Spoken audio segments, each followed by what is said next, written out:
Hello my dear students, welcome to NEET alchemy channel of Unacademy. कैसे हैं आप सब? आई होप आप अपनी नीट 2023 की तैयारी में पूरे जोश और होश से लगे हुए होंगे।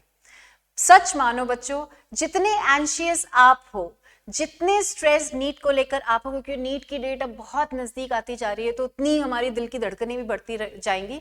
तो डेफिनेटली जितने एंशियस और स्ट्रेस्ड आप हो, जितने कंसर्न आप हो, उतने ही कंसर्न हम सब आपके एजुकेटर्स भी हैं। And keeping this objective and feeling the same, मुझे लगा कि क्यों ना नीट के बच्चों से थोड़ा सा बात की जाए। तो मैं अपने लोकल एरिया में बाहर निकली, जहां पर बहुत सारे स्टूडेंट्स हैं। मैं एक ऐसे एरिया में रहती हूँ जहां पर आसपास नीट के बहुत सारे बच्चे हैं जो ऑफलाइन पढ़ते हैं, ऑनलाइन पढ़ते हैं, and they are all targeting NEET 2023। तो मैंने जब उन बच्चों से बात करी तो I was really shocked to know जिस तरीके से वो प्रिपरेशन कर रहे थे। मैंने काफी सारी गलतियां उसमें नोटिस करी और मुझे लगा कि मुझे एक वीडियो बनाना बहुत जरूरी है, क्योंकि हो सकता है आप सब मेरे प्यारे प्यारे नीट एस्पिरेंट्स जो हैं वो भी कहीं ना कहीं गलती कर रहे हो, और ये सब इतनी बड़ी गलतियां हैं बच्चों कि इससे आपका नीट का स्कोर बहुत ज्यादा अफेक्ट हो सकता है। मैंने बच्चों से जनरल बात भी करी, उनकी इन जनरल नीट की प्रिपरेशन की, और स्पेशली इनऑर्गेनिक केमिस्ट्री की बात करी जो मेरा सब्जेक्ट है। तो मैं आपसे दो एस्पेक्ट्स पर बात करने वाली हूँ। इनऑर्गेनिक से रिलेटेड क्या कॉमन मिस्टेक्स आप लोग कर रहे हैं, जो मैंने बहुत बच्चों में ऑब्जर्व करी। मैं नहीं चाहती कि आज के बाद, इस वीडियो को देखने के बाद, आप में से कोई भी ऐसी मिस्टेक्स करे। और दूसरा, एक बहुत बहुत बड़ा ब्लंडर बहुत सारे बच्चे कर रहे हैं, जिसके बारे में भी अपन बात करेंगे। तो पहले बात करते हैं इनऑर्गेनिक की जो कॉमन मिस्टेक्स हैं, जो मैं यूजुअली कल बच्चों से बात करके मुझे रियलाइज हुआ कि ओ माय गॉड, ये इतने बड़े मिथ में है और इतनी बड़ी गलती कर रहे हैं। इनऑर्गेनिक जैसा सब्जेक्ट जो हाईली स्कोरिंग है। आपने मेरी अगर इंट्रोडक्टरी वीडियो देखी होगी तो मैंने उसमें भी कहा है कि मैं हमेशा बोलती हूँ इनऑर्गेनिक केमिस्ट्री जो है तख्ता पलटने वाला सब्जेक्ट है। मतलब अगर आपको ये बहुत अच्छे से आता है तो इट इज, एक तो बहुत हाईली स्कोरिंग है, बहुत लेस टाइम कंज्यूमिंग है, एंड हाईली मोटिवेटिंग भी है, क्योंकि क्वेश्चन देखा, आंसर टिक, आगे बढ़े, फटाफट से इनऑर्गेनिक के क्वेश्चंस हो जाते हैं। राइट? तो बस पढ़ने का तरीका आपका जो है वो सही होना चाहिए, एक सही स्ट्रैटेजी होनी चाहिए। तो कुछ कुछ कॉमन मिस्टेक्स कल बच्चों से बात करके जो मुझे समझ में आई। सबसे बड़ी बात, मुझे इतने सारे बच्चों ने बोला मैम इनऑर्गेनिक तो रटने वाला सब्जेक्ट है, इनऑर्गेनिक केमिस्ट्री को क्या पढ़ना है मैम, रटना ही तो है उसमें। ये बच्चों बहुत बड़ा मिथ है। अगर आप इस थॉट को लेकर चल रहे हो तो मेरी हाथ जोड़कर विनती है आपसे, आप प्लीज इस थॉट को अपने दिमाग से निकालिए कि इनऑर्गेनिक एक रटने वाला सब्जेक्ट है। ये इतना बड़ा मिथ है कि ये आपके पूरे नीट के एग्जाम को, उसकी प्रिपरेशन को स्पॉइल कर रहा है। तो ऐसा नहीं है बच्चों। लर्निंग तो हर सब्जेक्ट में होती है ना। बायो में भी तो हमें बहुत कुछ लर्न करना पड़ता है, फिजिक्स में भी हमें फॉर्मूले लर्न करने पड़ते हैं, ऑर्गेनिक में भी हमें काफी सारी चीजें लर्न करनी पड़ती हैं।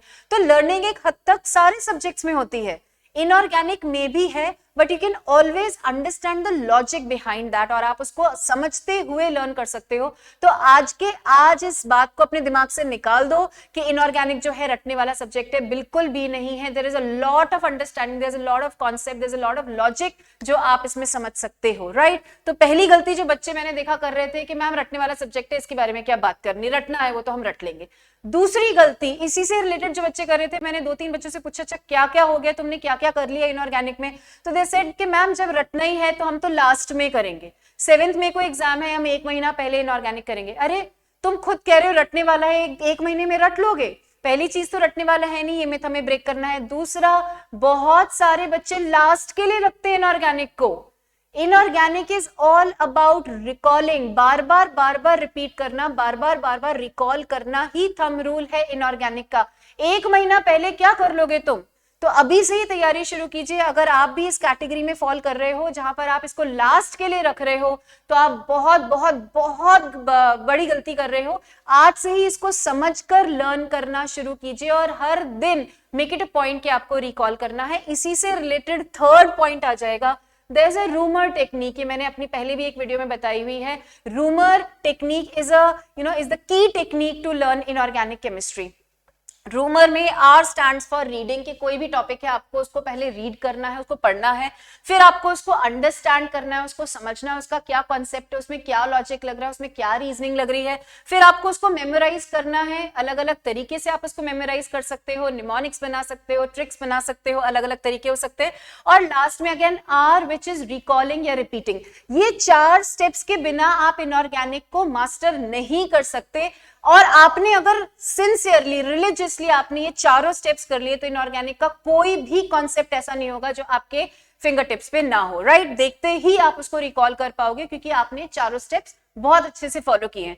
कल बच्चों से बात करके मुझे रियलाइज हुआ कि काफी सारे बच्चे सिर्फ रीडिंग एंड मेमोराइजिंग यही कर रहे, पढ़ रहे रट रहे, पढ़ रहे रट रहे, अंडरस्टैंडिंग वाला पोर्शन बीच में से गायब कर दिया कि क्या कॉन्सेप्ट लग रहा है, क्या लॉजिक लग रहा है, और रिकॉल ही नहीं कर रहे। आज अगर उन्होंने पीरियोडिक टेबल पढ़ लिया तो पीरियोडिक टेबल पढ़ लिया, उसको हाँ ठीक है 2 दिन रिवाइज कर लिया, 3 दिन, उसके बाद उसको बिल्कुल खत्म कर दिया, पढ़ ही नहीं रहे हैं। 1 महीना पहले पीरियोडिक पढ़ा था, 1 महीना पहले केमिकल बॉन्डिंग पढ़ा था। तो ये बहुत बड़ी गलती है बच्चों।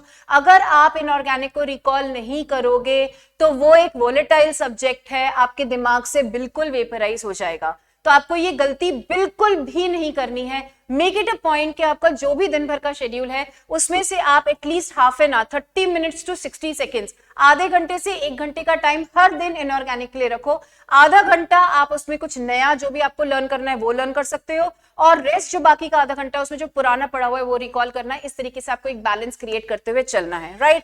फोर्थ जो गलती बच्चे करते हैं that is not making short notes नहीं बनाते। पूरा डिटेल में अपना टॉपिक लिख लिया, उसके बाद उसी को ही रिवाइज करते जा रहे हो, उसको देख देख कर भी वो डिप्रेशन में आते जाते हैं, right? So not making short notes is again a very very big mistake that you people are doing. Short notes अपने ब्रह्मास्त्र हैं, वो आपको टेस्ट के समय, वो आपको जो है एग्जाम के टाइम आपको बहुत इजी रहेगा उनको रिवाइज करना, उनके थ्रू क्वेश्चंस को प्रैक्टिस करना। तो ये जनरल इनऑर्गेनिक की मिस्टेक्स हैं जो बच्चे कर रहे हैं। इन जनरल जो एक बहुत बड़ा ब्लंडर बच्चे कर रहे हैं वो ये है कि टेस्ट नहीं दे रहे हो आप लोग घबराहट के मारे कि पता नहीं टेस्ट में क्या स्कोर होगा। अपने आप को एक्सक्यूजेस देते रहते हो कि मेरी तैयारी नहीं है, मैं बीमार हूं। कल भी मैंने बच्चों से सुना कि टेस्ट कब दिया था मैम, हमने 15 दिन पहले दिया था, उसके बाद हमने दिया ही नहीं। किसी ने 1 महीने पहले दिया था, हमने 2 टेस्ट दिए ही नहीं।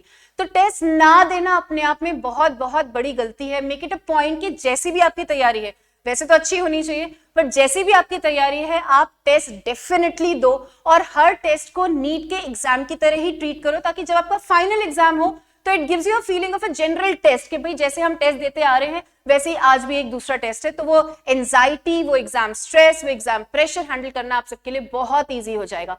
टाइम मैनेजमेंट आप इन टेस्ट के थ्रू बहुत इजीली समझ जाओगे, किस डायरेक्शन में आपको मेहनत करनी है वो सब आप समझ जाओगे। उससे भी बड़ी मिस्टेक जो आप करते हो वो टेस्ट ना देना इज वन मिस्टेक। दूसरा, आप टेस्ट देकर उसकी परफॉर्मेंस को एनालाइज ही नहीं कर रहे हो कि आप कहां मिस्टेक कर रहे हो। क्या आपका टाइम मैनेजमेंट पुअर है, या आप घबरा जाते हो, या आप क्वेश्चन पढ़कर समझ नहीं पाते हो, क्वेश्चन पढ़कर रिकॉल नहीं कर पाते हो, where exactly you are going wrong. तो आप मेहनत तो कर रहे हो बट डायरेक्शन लेस मेहनत कर रहे हो। किस पर्टिकुलर डायरेक्शन में आपको मेहनत करनी है वो आपको तभी समझ में आएगा जब आप अपने हर एक टेस्ट का बहुत अच्छे से एनालिसिस करोगे और उसकी एक समरी लिखोगे कि इस पर्टिकुलर टेस्ट में मैंने ये गलतियां करी थी, अगले टेस्ट में वो गलतियां मुझे नहीं करनी है। ये हमेशा क्या रखना है दिमाग में, पॉइंट रखना है। तो ये बेसिक इनऑर्गेनिक की मिस्टेक्स जो मैंने ऑब्जर्व करी वो, और इन जनरल जो स्ट्रैटेजिकली आप गलत जा रहे हो, ये बहुत बड़े ब्लंडर्स हैं बच्चे। इससे आप मेहनत तो पूरी कर रहे हो, आप 20-20 घंटे पढ़ाई कर रहे हो, आप बहुत कुछ कर रहे हो, लेकिन फिर भी आपको वो ड्रीम स्कोर, वो ड्रीम कॉलेज नहीं मिल पाएगा अगर आप ये मिस्टेक्स करते रहे तो। राइट गाइस, तो होपफुली वीडियो देखने के बाद आप ये सारी मिस्टेक्स करना बंद कर देंगे। कमेंट सेक्शन में जरूर बताइए अगर इनके अलावा आपको कहीं और प्रॉब्लम आ रही है, किसी भी पर्टिकुलर एस्पेक्ट में प्रॉब्लम आ रही है, तो वो मैं कवर करने की कोशिश जरूर करूंगी। Good luck, take care, bye bye.